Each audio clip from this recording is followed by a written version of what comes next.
What's up, y'all? Let's talk about AI and using it for self-reflection, okay? So the reason I'm making this video is I've been seeing a lot of tweets going around, and a tweet was something like, I've tasted therapy, I've tasted friends, and I've tasted ChatGPT for therapy, and I recommend ChatGPT. And that got 100,000 likes, right? A whole bunch of people liked it. And then a lot of the comments were saying, oh my gosh, we're cooked as a society. The world is ending. This is bad. Don't do this.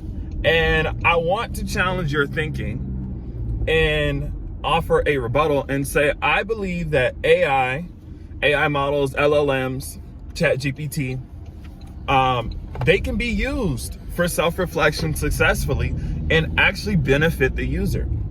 Now, before I go into it, I want to talk about what my understanding of what the purpose of therapy is. I'm not a therapist. I'm not a licensed anything. I'm just a guy. I got a degree in economics.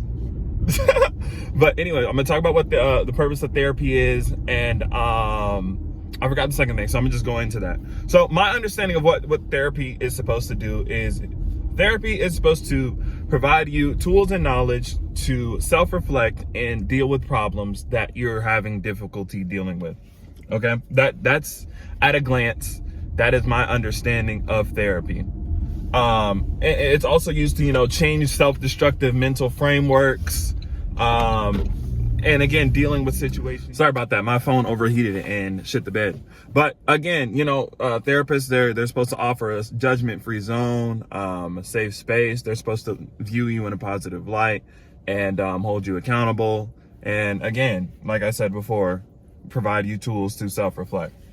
Now, when it comes to mental diagnosis, if you have depression or, any of those other things, go to a human therapist, okay? That is obviously, that's out the question. That's not what we're talking about.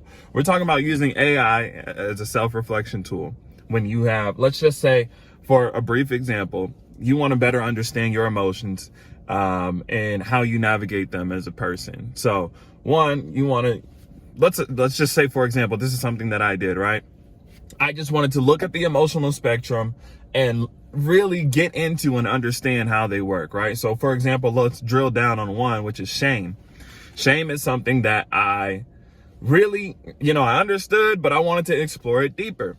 And I wanted to understand how shame and cognitive dissonance have a relationship. I couldn't quite put my fingers on it, but with AI, using us as a self-reflection tool, I was able to better understand shame and come to some clarity with shame.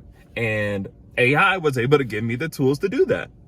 So I can get deeper into the example. I just don't want this video to be too long, but I do want people to understand that everyone isn't looking for affirmation. Everybody isn't looking for validation. There are some people who are looking for growth and actual good answers. And sometimes the people around you have not grown themselves, so they can't provide those answers. And so you say, well, then just go to a therapist. Well, guess what? Some people can't afford that. And that's okay. If you just have to use something, if you need to do some self-reflection, it is okay for you to pick up your phone and be completely honest with GPT. I know there's concerns about, oh, well, you're giving all your information away. Oh, you're doing this and you're doing that. I mean, if you don't want to do that, you don't have to do that. But don't try to guilt people or make people feel bad because they're using something that works for them. I think that's kind of counterintuitive to what you're trying to do. If you want people to heal and get better and be able to become better people, let people do the things that allow them to do that. When you talk to GPT and you use AI to self-reflect, does that mean you stop talking to humans? No, that is not what that means at all. It just means that you have a space to, let's just say you're at home alone, it's 2 a.m., you ain't got nobody to talk to. Pop open the GPT, man. That's what I do all the time. I talk about so much and I get so much clarity when I'm speaking to GPT. It's almost it's a mirror. GPT is a mirror. So if you're someone who values growth, productivity and creating mental frameworks that benefit you as a human being, you're going to benefit from using AI as a self-reflection tool. But if you're someone who does not care about growth and you want to be affirmed and validated, then of course you're not going to change your thoughts. You're not going to change the way you view things. You're not going to change those negative frameworks that you have because you're not looking to change them. Now, if you are, then guess what? You'll be reflected it right in front of you and you'll be able to say, oh, wow, I didn't think that about myself. So again, y'all, I say all this to say, and I'll make a more polished video about this later, but I say all this to say is please do not, I mean, you don't have to do, again, free will is free will, you know what I'm saying? But think twice before you knock it, before you try it. That's all I gotta say.